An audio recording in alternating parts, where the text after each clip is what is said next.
माँ मेरी नजर रखना माँ लाग छे उदास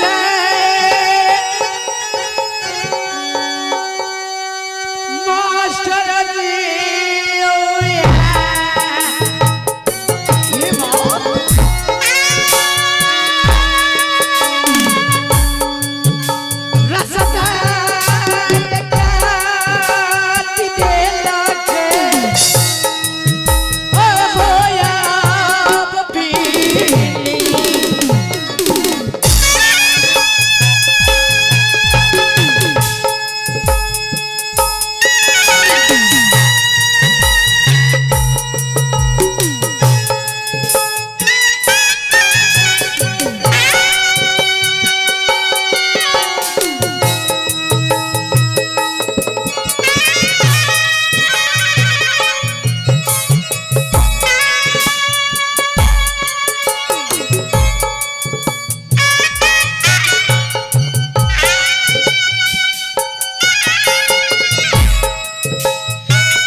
इतना देर मेरा भैया कहाँ लगा दिए भैया जी क्या चरण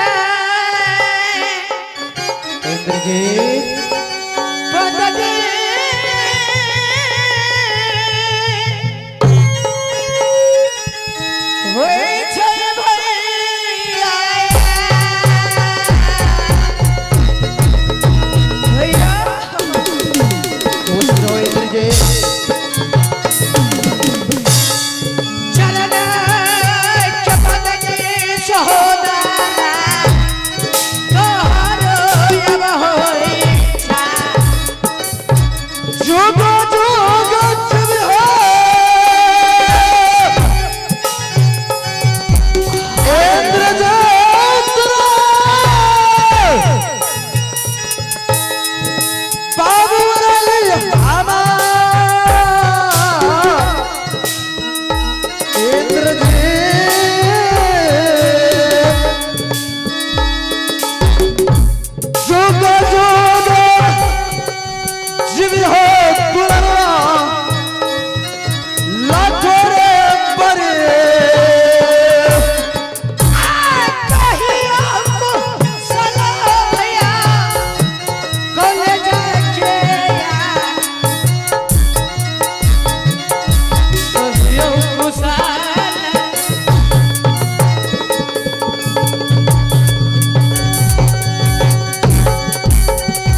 इंद्रजीत, हाँ मेरे भाई।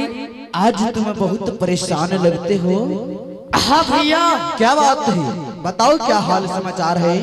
मैं आपको यही बता रहा हूँ क्या कि मैं कहीं घूमने के लिए जाता हूँ। आप हमारे कॉपी कलम का ख्याल रखना भैया। क्या नहीं, आप जाइए और मध्य प्रदेश कॉलेज में आराम करिए, मैं कहीं उसे घूम के आता हूँ। इंद्रजीत, हाँ इससे पहले तो आप नहीं बोले थे कभी कि भैया मैं कभी घूमने के लिए जाऊंगा, लेकिन आज ऐसा क्या बात है कि तुम्हें घूमने का मन करता है? क्योंकि तुम्हें पता है कि जब चाचा जंगली रुदाल ये मध्य प्रदेश कॉलेज में एडमिशन करवाने के लिए आए थे तो बोला था, क्या पता है, यही बोला था कि इंदल से तुम तो जानते हो कि 51 किला का छतरी मेरा दुश्मन ही दुश्मन है, इसलिए तुम और इंद्रजीत मध्य प्रदेश कॉलेज में पढ़ाई करना और जब तक राजमहल से कोई खबर और पत्र ना आ जाए तब तक मध्य प्रदेश कॉलेज से कहीं बाहर न निकलना। नहीं, लेकिन मैं लौट के आ जाऊंगा भैया, आप मेरी टेंशन मत लीजिए। आप जाइए आराम करिए, मैं जा रहा हूँ कहीं घूमने के लिए। ये तो मुझे भी पता है कि तुम कहीं भी चले जाओगे तो तुम्हें कुछ होने वाले नहीं है। रे छोटा का शरीर छतरी के तरन लगे छे, भाला तलवार से होया, लेकिन छतरी के डर छतरी।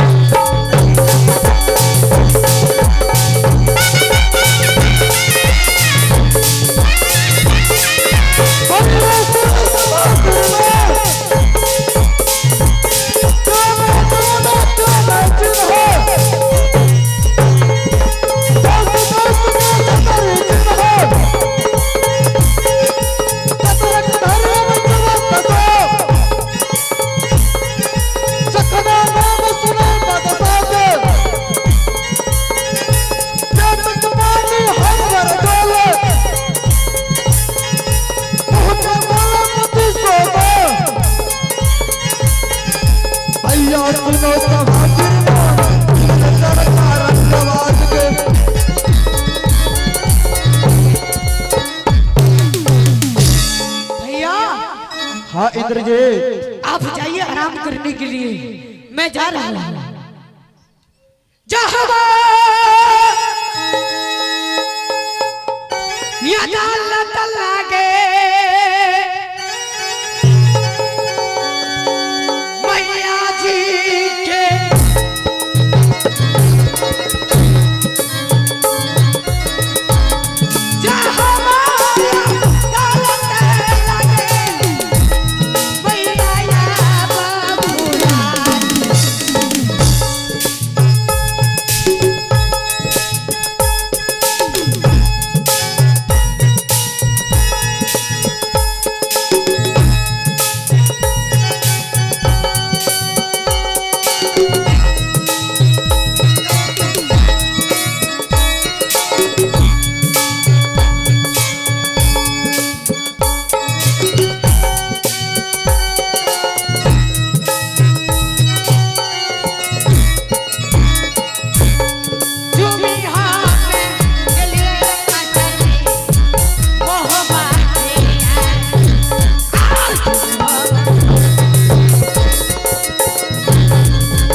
जैसे ही राज्य मोहब्बा में पैर रखा, राज्य मोहब्बा भी इतना उदास लग रहे हैं, ना जाने आज राज्य मोहब्बा गई नर जीता।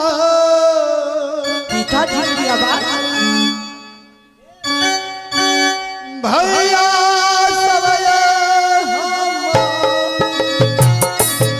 ये ऐसी दशा में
ये क्या